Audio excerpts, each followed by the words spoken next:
Assalamualaikum warahmatullahi wabarakatuh. Selamat pagi dan salam sejahtera buat kita sekalian. Jadi pada kesempatan kali ini kita akan mempraktekkan rangkaian sistem starter pada sepeda motor. Nah, di depan kalian ini sudah ada komponen-komponennya, ya, komponen-komponen untuk simulasi sistem starter.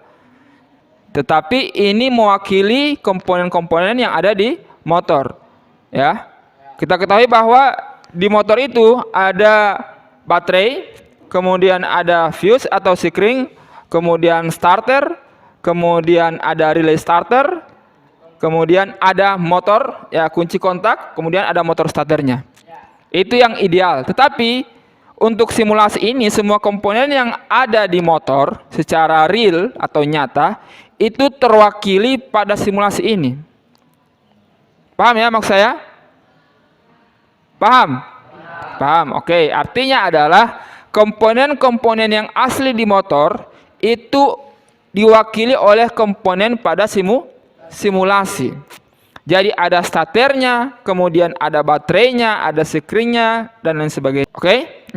Nah, sekarang saya akan tunjukkan komponen-komponennya itu untuk simulasi. Yang pertama adalah simulasi baterai. Maksudnya adalah ini bukan baterai yang sesungguhnya, tetapi fungsinya sama dengan baterai. Paham ya? Nah, fungsinya sama dengan baterai. Jadi ini power supply yang disimulasikan menyerupai baterai. Oke? Nah, ini adalah baterai. Jadi anggap saja komponen ini adalah baterai. Selanjutnya kita masuk ke komponen selanjutnya apa? Sikring. Ya, untuk sikring kita gunakan sikringnya seperti ini. Ini adalah rumah sikring. Ini sebenarnya digunakan pada mobil, tapi secara umum fungsi sikring kan sama ya. Cuma yang membedakan ya tempatnya, ukurannya. Nah, di dalam box ini ada sikring. Kita buka ya. Di sini ada sikring. Nah, ini adalah sikring atau fuse. Ya, jadi ini sikring atau fuse. Kita coba lepas. Ya, agak keras. Nah, tidak apa-apa. Nah, untuk terminalnya atau penghubungnya ini ada dua. Jadi ada masuk, ada keluar ya. Nah, ada masuk, ada keluar. Maksudnya adalah dari sumber arus kemudian ke beban ya, keluar. Entah itu ke kunci kontak atau langsung ke motor, yang jelas dia langsung ke beban. Oke, jadi ini adalah sikring. Selanjutnya adalah relay starter, ya. Ini sebenarnya relay digunakan pada mobil, ya. Ada juga pada motor tapi bentuknya agak berbeda, tetapi prinsipnya sama, ya. Prinsipnya sama. Kalau kita lihat di gambar itu kan ada 4 terminal ya. Di starter motor juga ada 4 terminal. Oke? Nah, ada 4 terminal. Nah, di sini bisa kita lihat 4 terminal ini ada kode-kodenya. Kode-kode itu hanya sekedar untuk mempermudah mengidentifikasi atau mengenali terminal-terminalnya supaya tidak ketukar. Paham maksudnya ya? Ya, jadi kode-kode ini hanya sekedar untuk mempermudah. Tapi intinya kalian harus paham dulu arti dari kode-kode ini. Nah, di sini ada 4 terminal, 30 itu berarti dari mana? Intinya dari sumber. Ya. Dari sumber. Sumbernya apa? Baterai. Ya. Entah dia melalui kunci kontak, saklar, fuse, yang jelas sumbernya tetap dari baterai. Iya toh? Nah, selanjutnya terminal 87. Ingat, kode ini jangan jadi patokan karena di motor yang real, sepeda motor itu di motor starternya tidak ada kode-kode seperti ini. Ini hanya sekedar untuk mempermudah. Lanjut. 87 itu selalu identik dengan beban. Beban itu dapat berupa apa? Lampu, klakson, pokoknya yang mendapat arus, ya, arus listrik maupun tegangan itu adalah beban. Nah, 87 ini berhubungan dengan beban. Nah, bebannya di sini apa? Yang di sini adalah motor starter. Selanjutnya 86. 86 itu sumbernya dari mana? Dari baterai juga kan? Ya, sumbernya dari baterai. Kemudian 85 ke ground.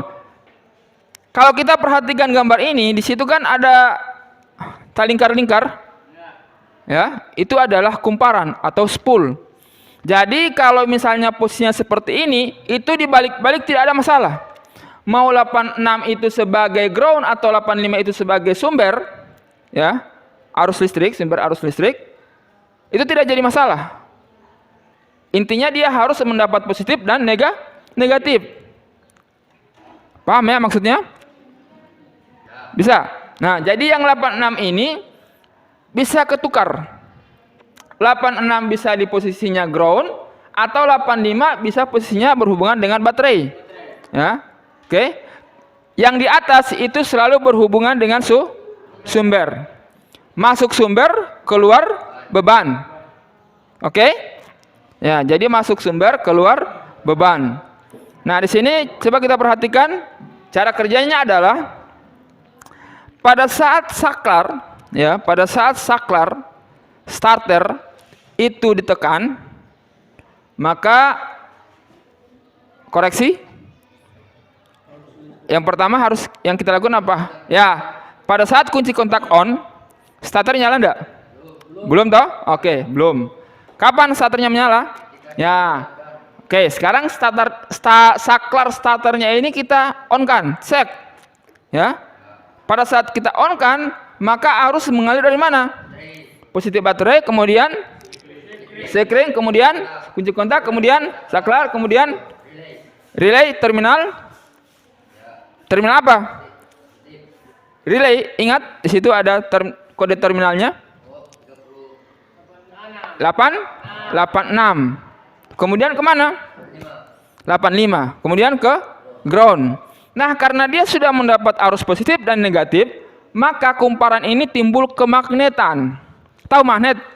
Ya, besi berani ya. Atau wajah, kalau di Gorontalo namanya wajah. Atau besi berani. Nah, terjadi kemagnetan, akibatnya apa? Plat kontak yang di atas, bisa lihat? Ya, itu tertarik. Oke? Tertarik, ya. Turun ke bawah, sehingga terminal 30 dengan 87 terhubung enggak? Terhubung ya? Oke.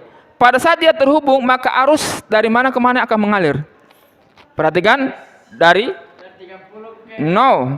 Ingat, pada saat 30 87 terhubung, maka arus dari sekring kemudian relay terminal apa? 30 kemudian 87 kemudian motor starter kemudian ground. Paham? Oke, bagus. Coba kita simulasikan pada komponen simulasi ini. Ya. Kita siapkan dulu bahan-bahannya. Anggap saja di sini ada alternator. Alternator itu apa? Ya, kalau istilah bengkel namanya magnet. Magnet itu kan pembangkit arus listrik toh. Nah, magnet di motor itu kan pembangkit arus listrik. Membangkitkan arus listrik AC. Nah, untuk alternator atau spool ya, atau magnet itu bisa terwakili dengan apa? Dengan sumber arus AC yang ada di sini. Karena di magnet itu kan arusnya apa? Jenis apa? AC kan? Nah, maka ini adalah AC. Oke. Bisa salah satu di antara kalian membantu saya untuk menghubungkan ke sumber arus